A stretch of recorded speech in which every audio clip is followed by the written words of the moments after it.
어느 시골 마을에 질그릇을 구워 팔아 살아가고 있는 막석이라는 총각이 있었습니다. 막석은 어려서부터 그릇 만드는 재주를 배워먹고 살아가며 마음속으로는 한 가지 소원을 품고 있었는데 그것은 사기 그릇을 만드는 분원에 들어가 사기 장인이 되는 것이 그의 평생 소원이었습니다. 그러던 어느 날 막석에게 천금 같은 기회가 찾아왔습니다. 마침 분원에 사람이 한 명 비어 일할 사람을 구한다는 소식이 들려 이 소식을 들은 막석은 그 길로 분원으로 가 지원을 하게 되었습니다. 분원에는 그 외에도 다른 사람들이 많이 지원했지만 많은 사람들 속에서도 막석이 만든 질그릇이 월등히 뛰어나 결국 막석은 분원에 들어가 사기 그릇을 만드는 일을 하게 되었습니다. 막석은 분원에 들어간 이후 사기 그릇을 만드는 기술을 배우고 익히는데 온갖 노력을 기울이느라 밥 먹고 잠자는 것까지 잊고 살 때가 많았습니다.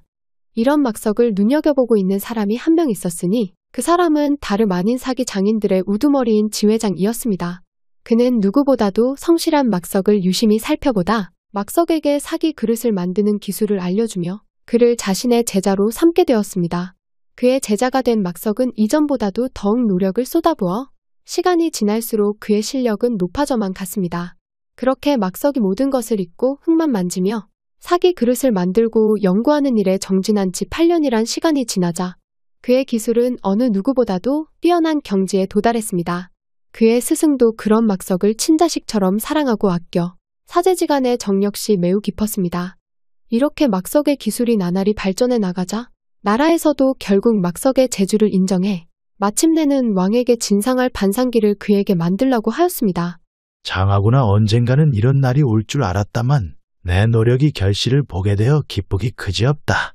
스승과 마주한 막석이 스승의 칭찬에 고개를 숙이며 대답했습니다. 이 모든 게 다 스승님의 가르침 덕분입니다.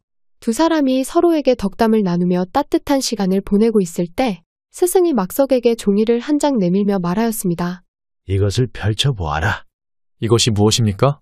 막석이 궁금해하며 종이를 받아 펼쳐보자 거기에는 두 글자가 적혀 있었습니다. 명옥, 스승님 이 글자는 무엇입니까? 이것은 너의 새로운 이름이다. 제 이름이라고요? 그래, 이제 옛 이름은 버리고 명옥이라는 이름을 갖고 이름에 걸맞게 정진하며 살 거라. 스승님. 막석은 자신을 생각해주는 스승의 깊은 정을 느끼고는 명옥이라는 두 글자를 마음에 새기며 스승에게 진심으로 감사해 했습니다. 그러나 밝기만 할 것 같던 명옥의 미래에 항상 좋은 일만 있지는 않았으니 그가 너무 뛰어나자 명옥을 시기하는 무리들이 생겨났습니다. 그들은 다름 아닌 명옥의 동료들이었는데 명옥이 자신들보다 늦게 들어와 더 빨리 명성을 얻고 출세하자 명옥을 시기하며 그를 헐뜯기 바빴습니다. 잿간 놈이 얼마나 대단한 그릇을 만든다고 저리 송아들이여. 그것뿐인가? 저놈이 저리 잘된 것은 다 지회장 어른이 저놈만 이뻐하면서 기술을 전수해 주셔서 그리 된 거지. 내 저놈만 생각하면 속에서 열불이 나서 참을 수가 없네. 내가 저놈보다 여기서 일한 세월이 얼마인데. 그들이 뒤에서 명옥을 욕하는 것과 달리 명옥은 마침내 반상기를 완성해 임금께 진상하였고 임금은 명옥이 만든 반상기를 받아보고 그 빛깔과 아름다움에 매료돼 명옥에게 특별히 상금까지 내렸습니다. 명옥이 임금에게 상금을 받았다는 소문이 퍼지자 그의 그릇을 찾는 사람들이 한양은 물론 전국 각지에서 찾아와 주문이 몰려들자 명옥은 밤낮으로 일하며 재물 역시 누구보다 많이 모으게 되었습니다. 그러던 어느 날 일에 지친 명옥이 모처럼 집에서 쉬고 있을 때 누군가 그를 찾아왔습니다. 명옥이 있는가? 자신을 찾는 소리에 명옥이 문을 열고 나가보자 그와 같이 일하던 동료 두어 명이 와 있었습니다. 자네들이 무슨 일인가? 무슨 일은 우리가 모처럼 한잔할까 하는데 자네 생각이 나서 이리 찾아왔지. 나는 별 생각이 없네. 그러니 자네들끼리 하라고.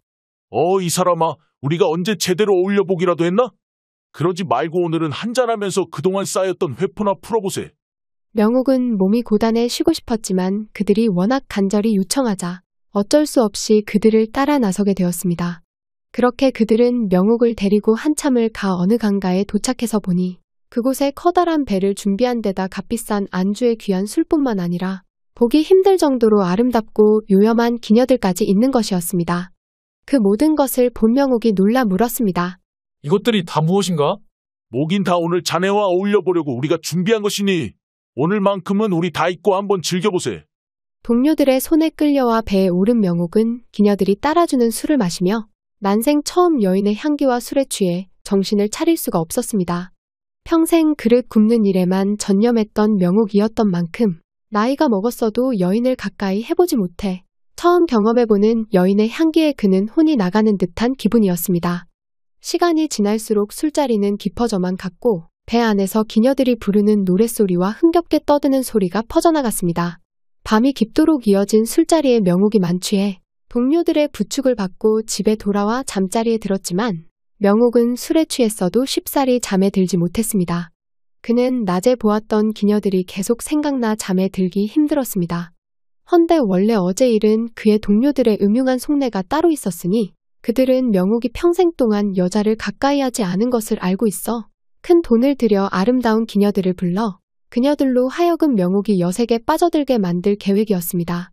그들의 이런 생각은 정확히 들어맞아 새벽 늦게 잠이 든 명옥이 해가 중천에 뜰 때쯤 깨어나더니 돈주머니를 들고 어제 만났던 기녀들이 있는 기방으로 달려가 그녀들을 찾았습니다. 어머, 이게 누구세요? 명옥 오라버니 아니세요? 그새 제가 보고 싶어서 오신 거예요. 명옥은 자신을 보고 맞아주는 기녀들에게 둘러싸여 시간이 가는 줄 모르고 기녀들과 술을 마시다 늦은 밤이 돼서야 집으로 돌아왔습니다.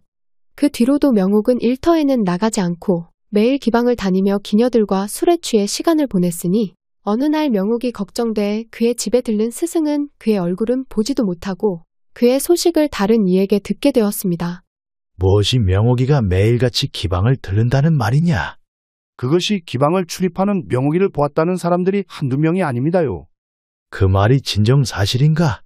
그러면요, 제가 어찌 이런 일을 거짓으로 고하겠습니까? 명옥의 이야기를 들은 스승은 순진한 제자의 걱정에 속이 타들어갔으나 사내라면 한 번쯤 여색에 빠졌다. 시간이 지나면 원래 자리로 돌아올 것이라 생각해 두고 보기로 했습니다. 하지만 시간이 지날수록 명옥은 정신을 차리지 못하고 방탕한 생활이 더해가자 결국 기다리던 스승은 그를 만나러 기방까지 찾아가게 되었습니다. 명옥아 거기 있느냐?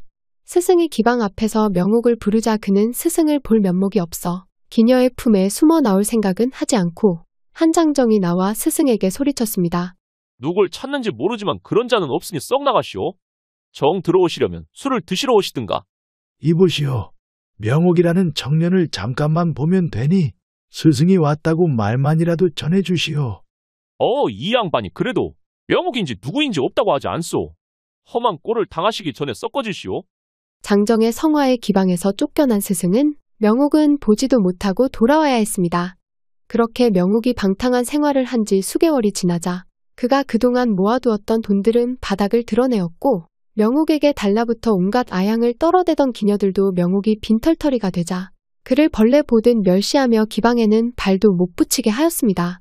몸도 마음도 만신창이가 된 명옥은 그제서야 자신의 모습을 제대로 볼 수 있었습니다. 거울에 비친 자신의 얼굴은 술에 절어 창백한 데다 눈밑이 퀭하고 손은 아픈 사람처럼 쉬지 않고 떨려왔습니다. 내가 어쩌다 이렇게 되었단 말인가. 명옥이 눈물을 흘리며 뒤늦은 후회를 해보았지만 망가진 자신의 인생을 되돌릴 방법이 생각나질 않았습니다. 자신을 친자식처럼 여겨주신 스승을 찾아간다면 스승이 자신을 받아주겠지만 이런 모습을 스승에게 보여줄 수가 없었습니다. 그렇게 명옥이 절망에 빠져 있을 때 그의 동료들이 다시 명옥을 찾아왔습니다. 이복에 명옥이 있는가? 자신을 부르는 소리에 명옥이 내다보자 예전에 자신을 주색에 빠지게 만든 동료들이 찾아왔습니다. 자네들이 내 집에는 무슨 일인가? 얼굴이 말이 아니구먼. 그러게 뭔 술을 그렇게 마셔가지고 몸을 망치나? 그들은 입으로는 명옥을 걱정하는 듯 말했지만 얼굴에는 그를 비웃는 듯한 웃음이 걸려 있었습니다. 무슨 일인지 용건이나 말하게. 그게 자네한테 권할 것이 하나 있어 찾아왔네. 그들은 명옥에게 질그릇을 만들어 고을을 찾아다니며 장사를 하면 큰 돈을 벌 수 있을 것이라고 제안하였는데 그것은 명옥을 분원해서 영영 멀어지게 해 그를 더욱 나락으로 떨어지게 만들 속셈이었습니다. 자네가 질 그릇만 만들면 나머지는 우리가 알아서 할 테니 힘들 게 뭐가 있겠나. 분원에서 일하던 몇 사람이 이런 식으로 큰 돈을 벌었다니? 우리가 힘을 합치면 큰 돈을 만지는 건 식은 죽 먹기지. 자신에게 질그릇을 만들자는 제안에 명옥은 내키지 않았지만 지금 당장 끼니 걱정을 해야 될 처지라 결국 그들과 같이 질그릇을 만들어 팔기로 했습니다. 며칠 뒤 살림을 정리하고 간단히 짐을 싼 명옥이 그들을 만나기 위해 약속한 장소에 도착해 그들을 따라 배를 타고 이 땅에서 제일 땅끝 마을인 해남으로 떠나게 되었습니다. 이때까지도 명옥은 동료들의 시커먼 속내는 조금도 눈치채지 못하고 있었습니다. 헌데 그들이 탄 배가 처음에는 순조롭게 항해하다 얼마 안가 거친 폭풍우를 만나 위험한 지경에 처하게 됩니다. 결국에는 배가 집채만한 파도를 이기지 못하고 뒤집혀버려 배에 타고 있던 모든 사람들이 바다에 빠져 생사를 알 수 없는 지경에 처하게 되었습니다. 허나 명옥은 하늘의 도움이 있어서인지 널판지 하나를 붙잡고 정신을 잃었다. 해안가까지 떠밀려와 어민들에게 구조되어 간신히 목숨을 건지게 되었습니다. 이보시오, 젊은 양반. 정신 좀 차려보시오. 명옥이 정신을 잃고 있다. 누군가의 목소리에 눈을 떠보니 어딘지 모르는 곳에 자신이 누워 있었습니다. 이제 조금 정신이 들어요? 여긴 어디입니까? 다른 사람들은요? 다른 사람이 있었어요? 여기서 발견된 것은 젊은이 혼자예요. 네. 배에 탔던 일행 중 살아남은 사람은 오직 명옥뿐이었고 그 어디에서도 다른 사람들을 찾을 수가 없었습니다. 명옥은 어민들에게 구해져 며칠 동안 보살핌을 받다. 어느 늦은 저녁 밤하늘을 바라보다 문득 깨달은 바가 있었습니다. 내가 어리석었구나. 그들의 꼬임에 한번 넘어갔으면서 다시 그들과 어울리려 하다니. 내가 할 일은 다시 사기 그릇을 만드는 것이야. 처음부터 다시 시작하자. 다음 날 아침 명옥은 짐을 챙겨 그곳을 떠났고 며칠을 걸어 돌아가 자신의 스승을 찾아갔습니다. 상거짓골을 하고 나타난 명옥을 본 스승은 그를 탓하지 않고 예전처럼 따뜻하게 명옥을 맞아주었습니다. 스승님. 명옥이 그의 스승 앞에 무릎을 꿇고 앉아 고개를 들지 못하자 스승이 명옥의 등을 두들기며 말하였습니다. 괜찮다, 괜찮아. 이제라도 돌아왔으니 다 되었다. 이제부터 내가 도울 것이니 처음부터 다시 시작해보자꾸나. 스승님 못난 제자를 용서하십시오. 용서할 것이 무엇이 있느냐. 내가 돌아왔으니 다 된 것이야. 스승은 초라하게 망가진 명옥을 따뜻하게 맞아주었고 새롭게 시작하겠다 마음먹은 명옥은 다음 날부터 새벽 일찍 일어나 찬물로 목욕한 후 기도를 하고는 하루를 시작하였습니다. 그동안 술에 절어있던 몸은 고된 노동에 힘들어하였지만 명옥은 그 어떤 말도 하지 않고 묵묵히 자신의 일을 해나갔습니다. 그렇게 명옥이 정신을 차리고 분원에 들어가 몇 개월이 지나자 그동안 쌓여있던 술 기운도 모두 빠지고 그의 실력도 점차 예전 수준으로 돌아와 그는 훌륭한 사기 그릇을 다시 만들어내었습니다. 명옥은 낮에는 사기 그릇을 만들고 밤이 되면 아무도 모르게 뭔가를 만드느라 공을 들였는데 한참이 지난 어느 날 명옥이 술상을 차리고 그의 스승을 불러와 대접하게 되었습니다. 오늘이 무슨 날이더냐? 아닙니다.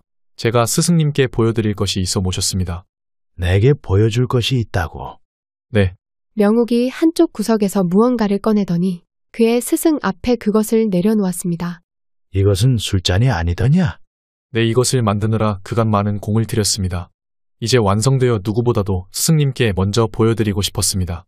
명옥이 내려놓은 술잔은 빛깔이 눈부시고 그 모양이 고와한 눈에 보기에도 귀한 술잔처럼 보였지만 이 술잔 하나를 만드는데 그 오랜 시간을 들였다는 것을 아는 스승은 다소 의아한 생각이 들었습니다. 제가 한 잔 올리지요. 그러거라.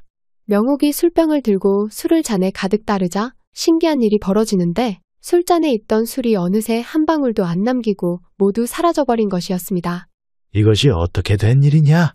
스승은 술잔을 이리저리 다 살펴보았지만 귀에 보이는 것 외에는 별다른 점을 발견하지 못하자 더욱 궁금해졌습니다.